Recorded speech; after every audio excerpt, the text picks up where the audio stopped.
I didn't realize at the time, which has become apparent in the intervening 15 fucking years, Vince Russo was never a wrestling fan. He always said, I was a wrestling fan, I just didn't like the phony-looking wrestling. The phony-looking wrestling, meaning, I guess, anything besides a bunch of people standing there calling each other their real names. Jim Cornette is one of professional wrestling's sharpest and most opinionated voices, and when people ask why he still refuses to forgive certain names in the business, the answer usually comes down to one word: respect. For Cornette, respect means protecting an illusion that took him decades to learn, and even longer to teach to other people. He came up through the old territory system in the early 1980s, working across the Mid-Atlantic and Mid-South regions as a manager, a booker, a trainer, a promoter, and eventually a commentator, and he built his entire worldview around one central idea. Wrestling should look and feel like a real athletic contest, even though everyone involved knows the outcome has already been decided. Moves should carry weight. Stories should follow a logical order from beginning to end. Champions should look like they could plausibly win a real fight. Wrestlers should protect one another's bodies the way co-workers protect each other on any genuinely dangerous job. If this story already has you hooked, use the hype feature and give this video some hype as we count down the 10 names Jim Cornette has clashed with the hardest, and look honestly at both sides of why. Some of the people on this list broke his rules on purpose, treating the old approach as outdated. Others broke them by accident, in moments that still cost real physical harm. A few never accepted that his rules applied to them in the first place, and built entire careers on rejecting them. Along the way, Cornette became one of wrestling's angriest and most quotable commentators, a man whose podcasts now reach far more people than his in-ring career ever did, and the performers he argued with became some of the most talked-about names of their generation. This is the story of 10 rivalries, the very different ideas about wrestling that caused them, and what both sides of each dispute actually looked like. It is also, in a smaller way, a story about how wrestling media itself has changed around him. Cornette spent the first half of his career working for promoters who controlled a single television time slot in a single region. He now works in a world of podcasts, social media clips, and instant reaction videos, where a strong opinion travels further and faster than it ever could in the old territory days, and where the people he criticizes can answer him directly, in public, within minutes of a rant going online. That shift shapes almost every rivalry on this list, just as much as the actual wrestling itself does. It also helps explain why Cornette, a man whose formative years were spent protecting a business built on secrecy, now spends much of his working life talking openly about disputes that an earlier generation of promoters would have kept entirely behind closed doors. At number 10 is Kevin Owens, who clashed with Cornette while still working under the name Kevin Steen. Cornette served as an executive producer and booker for Ring of Honor between 2009 and 2012.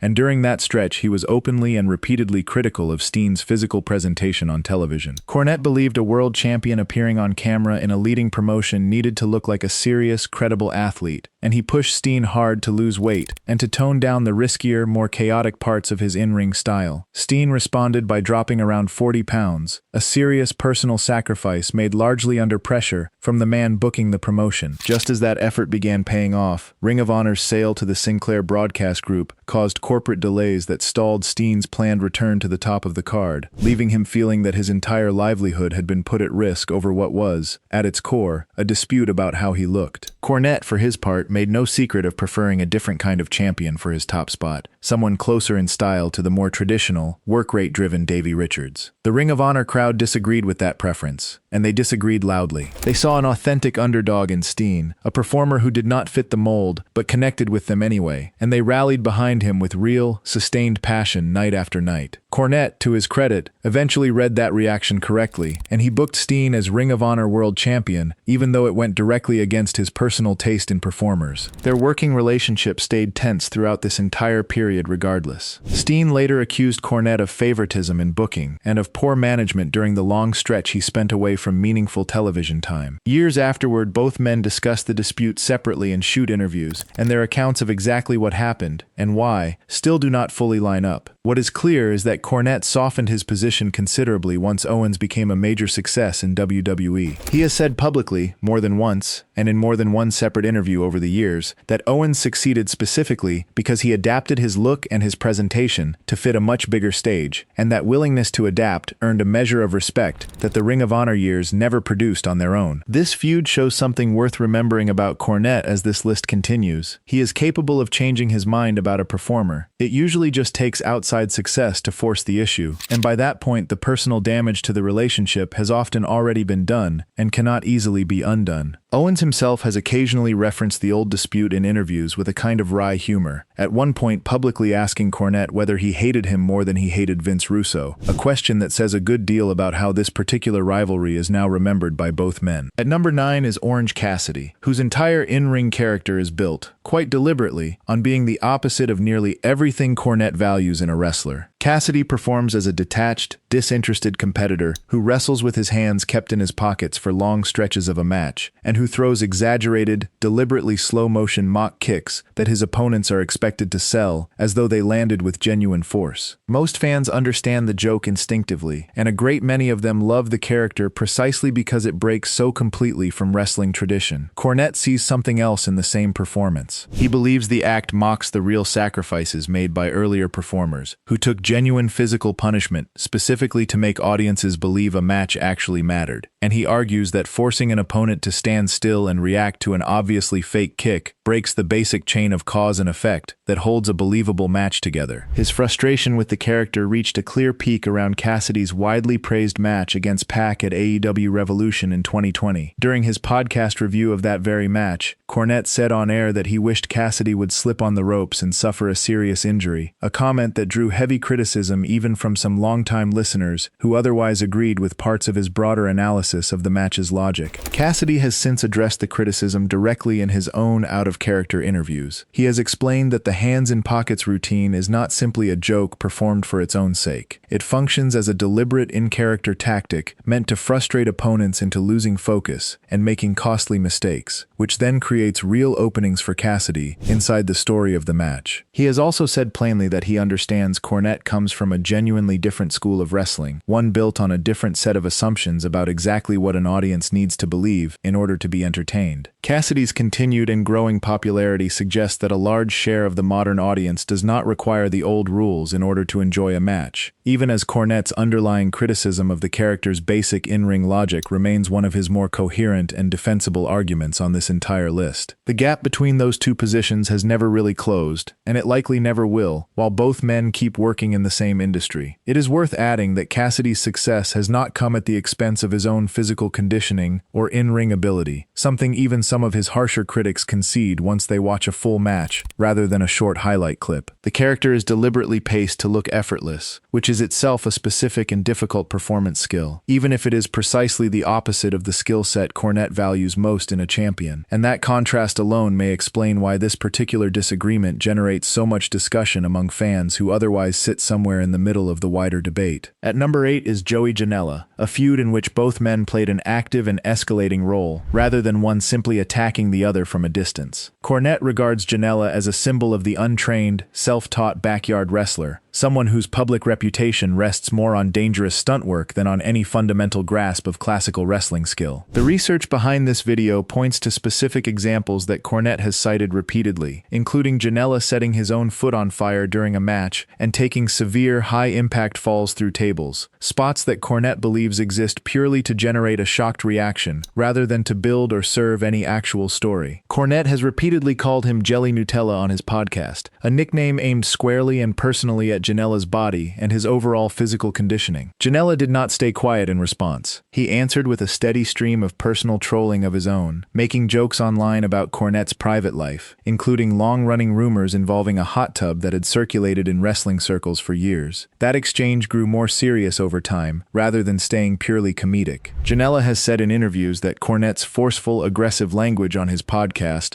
stirred up a portion of his large audience, and that threatening messages subsequently reached Janela's own mother and other close relatives as a result of that atmosphere. It is important to be precise here, because the details matter. Nothing in the available record suggests that Cornette ever directly instructed anyone to send those messages, and he has never taken responsibility for them either. At the same time, critics of Cornette's public style have argued that repeatedly using violent or degrading language about a specific target can still help create a genuinely hostile atmosphere around that person, even in the complete absence of a direct instruction to act on it. Janela's own online trolling, for what it is worth, was hardly restrained either, and it is fair to say both men actively fed the same fire rather than one simply lighting it. The dispute ended up benefiting both of their public profiles in different, almost complementary ways. Cornette gained material for some of his most quoted and shared podcast rants of the past several years, while Janela became known industry-wide as one of the very few younger wrestlers genuinely willing to publicly needle him back and survive the exchange. Neither man has fully backed down from the other, even now. At number 7 is Sami Callihan, a case where Cornette's underlying safety concern was arguably the most serious and least disputable of anyone on this entire list. The central event took place during an Impact Wrestling television taping back in 2018.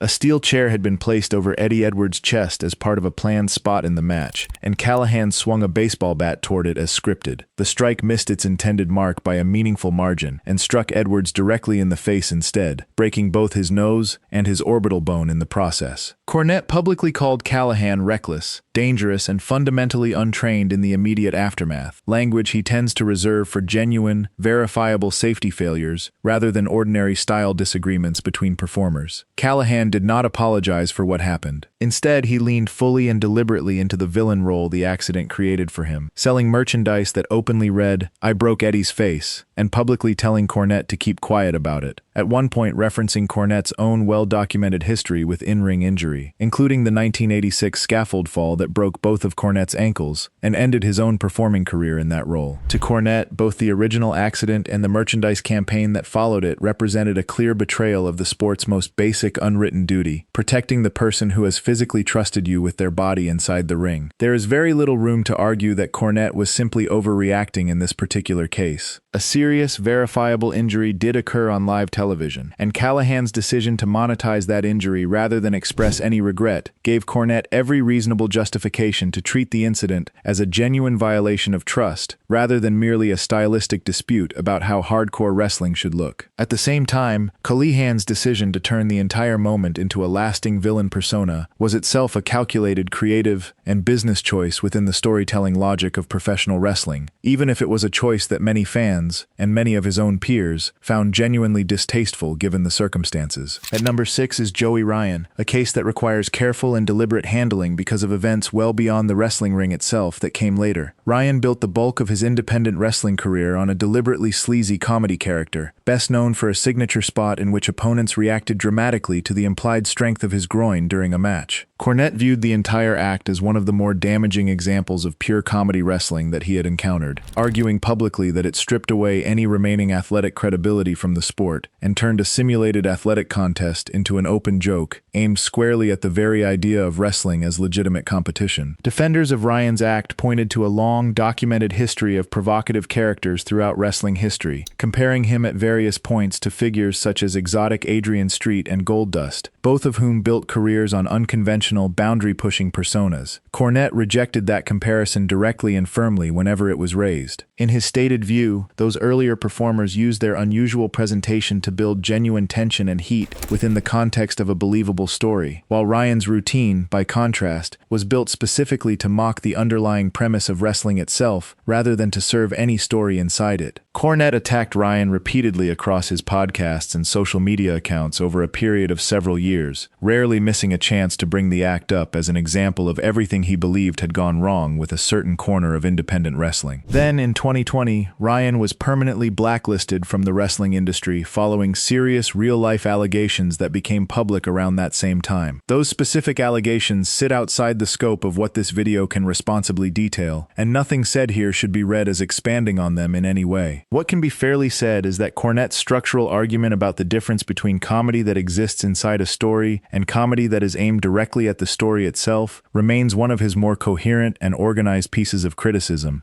and it existed as a distinct argument well before and separate from the later allegations. At number 5 is Jon Moxley, whose ongoing rivalry with Cornette centers almost entirely on the modern rise of hardcore and deathmatch-influenced wrestling. Cornette has openly acknowledged that Moxley is a genuinely gifted talker who can hold a live audience's attention better than almost anyone else currently working, but he strongly and consistently dislikes Moxley's clear preference for violent brawls, visible blood, improvised weapons, and matches that spill outside the ring almost as soon as they begin. Cornette has called called him Plumber Moxley on multiple occasions, and has described him more than once as a balding plumber from Cincinnati, arguing bluntly that neither Moxley's physical look nor his in-ring style fit what a serious, credible world champion should represent to a television audience. His central and most frequently repeated complaint concerns blading, the practice of deliberately cutting oneself during a match to produce visible blood, which Cornette views as a cheap substitute for the kind of careful, escalating, believable wrestling that built his own reputation across several decades in the business. Moxley has never once shied away from responding to this criticism directly. He has told fans and critics alike who dislike his particular style that they remain entirely free to simply turn the program off if it bothers them, and he has argued repeatedly that AEW as a company is large enough to support several genuinely different styles of wrestling operating under one roof at the same time. In his own best-selling autobiography, Moxley went even further, openly rejecting what he called overly rigid and pretentious traditional training rules in favor of the raw, immediate crowd reactions he personally witnessed and valued in smaller hardcore promotions earlier in his career. There is a real, substantive philosophical divide underneath this particular disagreement, and it is worth spelling out clearly. Cornette believes that blood and weapons lose their emotional and dramatic meaning entirely when they are used too frequently, a point that even some of Moxley's own strongest supporters would concede has at least some genuine truth behind it. Moxley, on the other hand, does not claim that every single fan should enjoy his particular brand of wrestling. He simply argues that there is legitimate room in the modern industry for more than one valid approach, and that sustained, measurable audience response should carry real weight in settling that argument over time. Moxley wants the creative freedom to follow whatever genuinely gets the strongest reaction from the specific crowd in front of him on any given night. Both positions continue to have substantial support inside different corners of the industry today. Moxley has also pointed out, in his own defense, that his championship reigns have consistently drawn strong ratings and box office numbers, which he treats as the only scoreboard that ultimately matters in a business built on selling tickets and subscriptions, rather than satisfying any single critic's personal taste. At number 4 are the Young Bucks, Matt and Nick Jackson, treated here together as a single entry because Cornette has consistently addressed the two brothers as one unit, rather than separately, throughout this entire feud. To Cornette, the pair represent the clearest and most visible example of classic tag team psychology being abandoned in favor of raw speed and visual spectacle. He objects specifically to their rapid-fire move sequences, their heavily rehearsed choreography, and what he sees as a persistent reluctance to properly sell the physical impact of moves long enough for a live audience to genuinely believe in the danger unfolding in front of them. Their personal friction with Cornette traces directly back to the brothers' earlier time working in Ring of Honor, during Cornette's period as the promotion's booker. In one particular talent meeting, the Bucks reportedly asked whether they should consider returning to TNA, where they had previously worked together under the name Generation Me. The available research frames this specific moment as a calculated negotiation tactic, rather than any genuine intention to actually leave the promotion, and Cornette responded by telling them plainly and directly, in front of the rest of the assembled roster, that Ring of Honor would stop covering their travel expenses while they went ahead and explored those other options, a pointed move that effectively called their bluff in front of the rest of the roster. Cornette later publicly criticized several stories the brothers told about their own early careers in their best-selling autobiography, which described their outright refusal to take part in certain traditional locker room customs, along with detailed accounts of real backstage conflicts involving established veteran performers such as Booker T, Rob Van Dam, and Mark Henry. The Young Bucks, for their part, have never shied away from using Cornette's ongoing criticism to actively strengthen their own rebellious brand identity, at one memorable point saying publicly that they bathe in the tears of older wrestling figures whose current media careers now depend largely on talking about them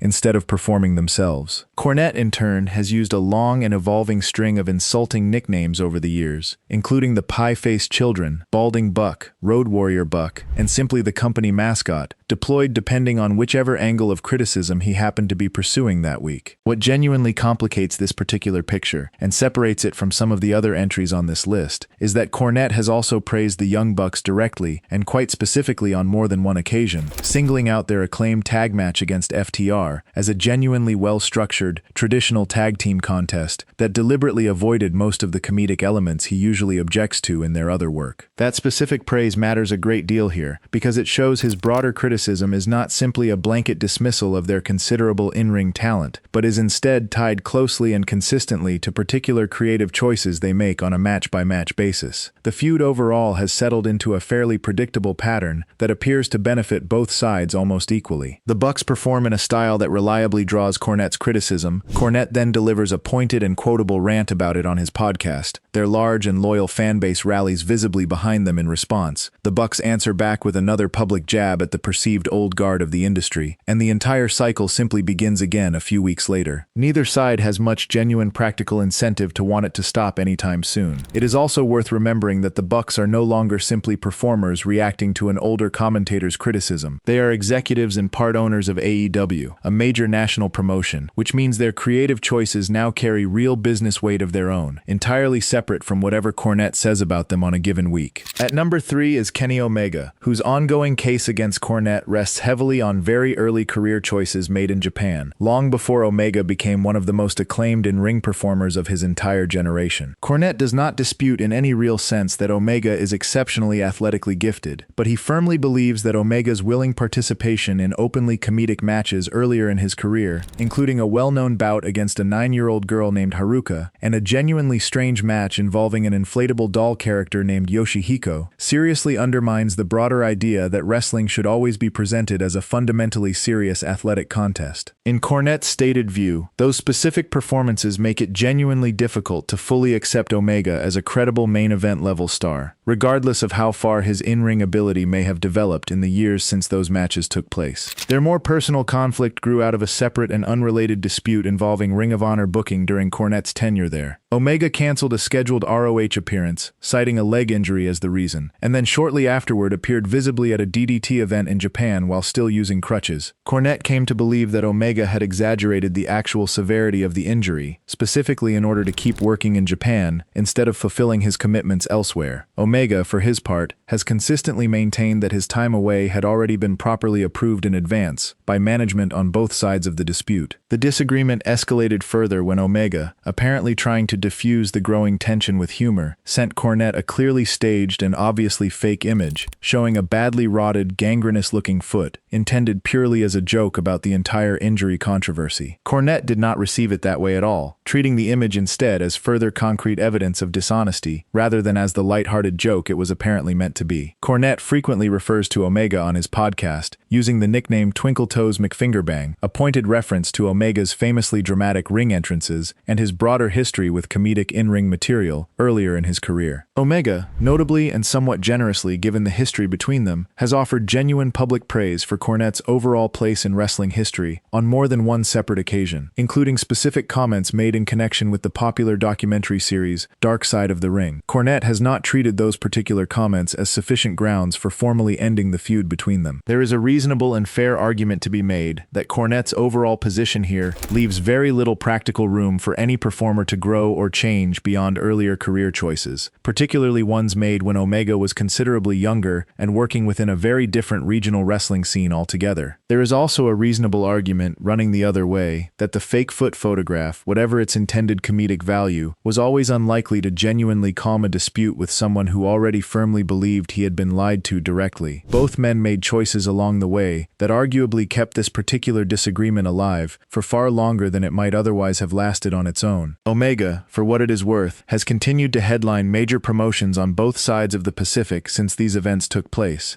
and his standing among wrestlers of his own generation remains largely unaffected by Cornette's continued criticism, even if it clearly still bothers him enough to keep coming up in interviews. At number 2 is Santino Marella, whose real legal name is Anthony Corelli, and this is the exact point on the list where the underlying conflict moved decisively from words into actual physical contact, and ultimately cost Cornette a real job. Back in 2005, Corelli was working as a trainee in Ohio Valley Wrestling, the WWE developmental territory that Cornette co-owned and personally booked at the time. During a television taping specifically introducing the Boogeyman character to the promotion's audience, Corelli happened to be sitting in the crowd with his young daughter, and he visibly laughed at the character's dramatic entrance. Cornette believed that laugh seriously undercut the frightening image the Boogeyman character was specifically designed to project, and he treated the moment backstage backstage as a serious and personal breach of basic professionalism. Shortly afterward, Cornette confronted Corelli backstage and slapped him across the face several times in front of other people. When senior WWE management eventually learned exactly what had happened, they made the decision to fire Cornette from his position entirely. Cornette later said publicly that the entire incident had been made considerably worse by ongoing pressure from WWE executive John Laurinaitis, whom he specifically accused of micromanaging the OVW territory and actively looking for any reasonable excuse to remove him from his role, regardless of what ultimately happened with Corelli that particular night. The underlying tension between the two men did not end there, and in fact continued for years afterward. In 2014, Corelli formally retired from professional wrestling because of ongoing serious neck injuries accumulated over his career, and he later publicly claimed that Cornette left him a voicemail, specifically celebrating his forced retirement from the business. Cornette has firmly denied that specific claim on multiple occasions, and has directly called Corelli a liar regarding the entire episode. The two men crossed paths again unexpectedly at a fan convention held in Detroit in 2017. Corelli reportedly approached Cornette and offered a friendly handshake as a gesture of goodwill, and Cornette responded instead with a loud, public verbal outburst, calling him a stooge and a jabroni, before nearby bystanders physically separated the two men, and convention security ultimately removed both of them from the event entirely. This entry stands as the clearest example anywhere on this list of Cornette's personal sense of professional standards, leading directly to physical conduct with genuine, lasting career consequences for him personally, and it is also one of the more disputed entries overall, since the specific voicemail claim rests entirely on Corelli's own account and has never been independently confirmed by any outside party. Both men have continued to discuss the incident publicly in the years since, and neither has shown much sign of softening their position, which sets this feud apart from several of the others on this list, where at least some form of eventual thaw took place. Corelli went on to a successful WWE run of his own under the Santino Marella character, a run that unfolded entirely apart from OVW and the man who had once trained and then struck him there. At number 1 is Vince Russo, and this particular rivalry sits apart from every other entry on this entire list, both in its sheer length and in its underlying intensity. Russo is best understood in this context primarily as a writer and a booker, rather than as an in-ring performer, since his lasting influence on Cornette's career came almost entirely through creative decisions made from behind the curtain, rather than through anything that happened directly inside the ring. Russo first entered the professional wrestling industry as a freelance writer for WWF magazine back in 1992, working under the pen name Vic Venom after being promoted to editor in 1994, before eventually joining the WWF's official creative writing team in 1996. Cornette and Russo reportedly clashed almost immediately once they began working together, driven by fundamentally different ideas about what actually made a wrestling story work for a live audience. One of their earliest recorded disputes involved a stretch of matches that ended in a series of disqualification finishes in a row. Cornette directly challenged the underlying logic of using so many inconclusive endings back to back, and Russo reportedly dismissed the criticism entirely with the now infamous phrase, DQ, ShmeQ, nobody cares. Cornette responded with a forceful and angry rebuttal on the spot, and Russo subsequently complained about the entire confrontation directly to WWE chairman Vince McMahon, an early marker in a professional feud that would go on to stretch across several additional decades. Russo eventually rose to become one of the company's leading creative writers, developing what became widely known as the Crash TV approach to television, built around fast-paced storytelling, frequent shocking twists, soap opera-style personal drama, and unusually rapid title changes, designed to keep viewers constantly guessing. Cornette, meanwhile, moved his own focus more toward training developmental talent as his day-to-day role within the company gradually shifted away from creative writing. When Russo later moved on to a senior creative role at WCW, he began booking non-wrestlers directly into championship positions on the roster, at one especially notable point even booking himself as an active title holder, decisions that Cornette has long and repeatedly pointed to as clear evidence of the lasting damage Russo's overall approach did to that promotion's credibility during its final years. The more personal side of this feud deepened significantly when Russo and his regular writing partner Ed Ferrara created a WCW character named Oklahoma, a direct and unmistakable parody of Cornette's close personal friend Jim Ross that drew openly on aspects of Ross's real-life struggle with Bell's palsy. Cornette took that specific parody as a genuinely personal attack rather than as ordinary creative rivalry between two competing bookers. The The available research also points to significant international consequences